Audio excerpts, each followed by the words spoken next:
हाथी घोड़ा पाल की जय कन्हैया लाल की। बोलो जय श्री कृष्णा जी की। नमस्कार दोस्तों, आप सभी का आपके अपने चैनल आसान राह में हार्दिक स्वागत है। मैं हूं अपर्णा। भगवान श्री कृष्ण की जन्माष्टमी का पर्व 30 अगस्त को पूरे देश में विधि विधान से मनाया गया है।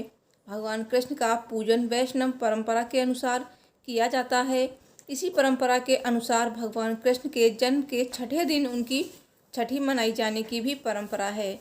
इस साल कृष्ण जी की छठी का पूजन 4 सितंबर दिन शनिवार को मनाया जाएगा। जो भी लोग जन्माष्टमी के दिन भगवान कृष्ण का जन्म करवाते हैं और विधि पूर्वक लड्डू गोपाल का पूजन करते हैं, वो जन्माष्टमी के छठे दिन कृष्ण छठी का भी पूजन करते हैं। तो आइए जानते हैं कृष्ण छठी पूजन की विधि क्या है और क्या है पौराणिक मान्यता। भगवान श्री कृष्ण जी की छठी पूजा विधि। कृष्ण जन्माष्टमी की पूजा के छठे दिन भगवान कृष्ण की छठी का पूजन किया जाता है। इस दिन सवेरे स्नान आदि से निवृत्त होकर लड्डू गोपाल को पंचामृत से स्नान करवाना चाहिए। इसके लिए लड्डू गोपाल को एक पात्र में रखकर बारी बारी से दूध, दही, घी, शहद और गंगा जल से स्नान कराया जाता है। इसके बाद उन्हें नए वस्त्र पहनाकर लाल रंग के आसन पर स्थापित करें। इसके बाद भगवान को रोली या पीले चंदन से टीका लगाकर धूप, दीप और नैवेद्य अर्पित करें। भगवान कृष्ण को माखन मिश्री का भोग लगाएं और तुलसी दल जरूर चढ़ाएं। मान्यता है कि भगवान कृष्ण का नामकरण छठी के दिन किया जाता है। परंपरा है कि भगवान कृष्ण के अनंत नामों में कृष्ण, मोहन, नंदलाल, यशोदानंदन, देवकी नंदन, मुरारी आदि में से कोई एक प्रिय नाम चुनकर इस नाम से ही उन्हें बुलाना चाहिए। इस दिन घर में खाने के लिए कढ़ी चावल खाना शुभ माना जाता है। इस दिन आपको भी पीले वस्त्र भी पहनने चाहिए। भगवान कृष्ण को पीला रंग विशेष रूप से प्रिय है। भगवान कृष्ण की छठी का पूजन करने से जन्माष्टमी की पूजा पूरी होती है तथा आपकी सभी मनोकामनाएं पूरी होती हैं। दोस्तों, अब जानते हैं कैसे पड़ा श्री कृष्ण का नाम लड्डू गोपाल। कहते हैं कि ब्रजभूमि में भगवान श्री कृष्ण के एक परम भक्त कुंभन दास थे। कुंभन दास का एक पुत्र था रघुनंदन। कुंभन दास हमेशा श्री कृष्ण की भक्ति में लीन रहता था और भगवान की सेवा के चलते वे उन्हें छोड़कर कहीं नहीं जाते थे। एक बार उन्हें वृंदावन से भागवत करने का न्योता आया।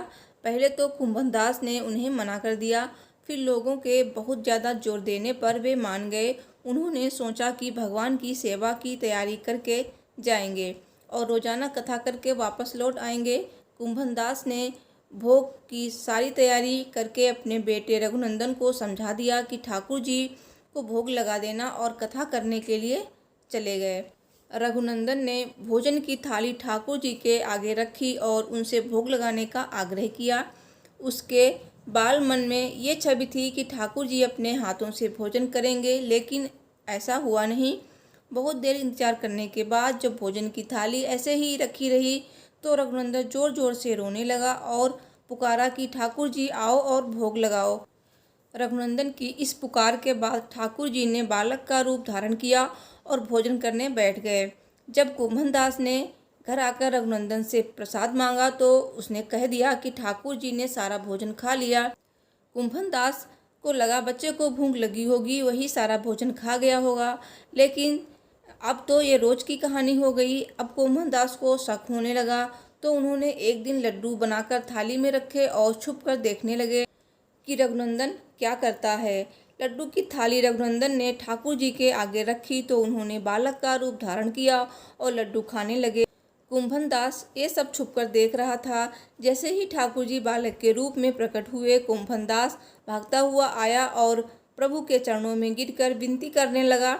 उस समय लड्डू गोपाल के एक हाथ में लड्डू था और दूसरे हाथ का लड्डू मुंह में जाने ही वाला था, लेकिन इतने में वे जड़ हो गए। उसके बाद से ही उनके इस रूप की पूजा की जाती है और उन्हें लड्डू गोपाल कहा जाने लगा।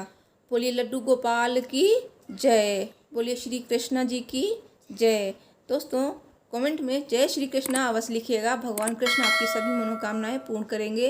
वीडियो पसंद आई हो तो प्लीज़ लाइक शेयर कीजिए, चैनल को सब्सक्राइब कीजिए। Thanks for watching.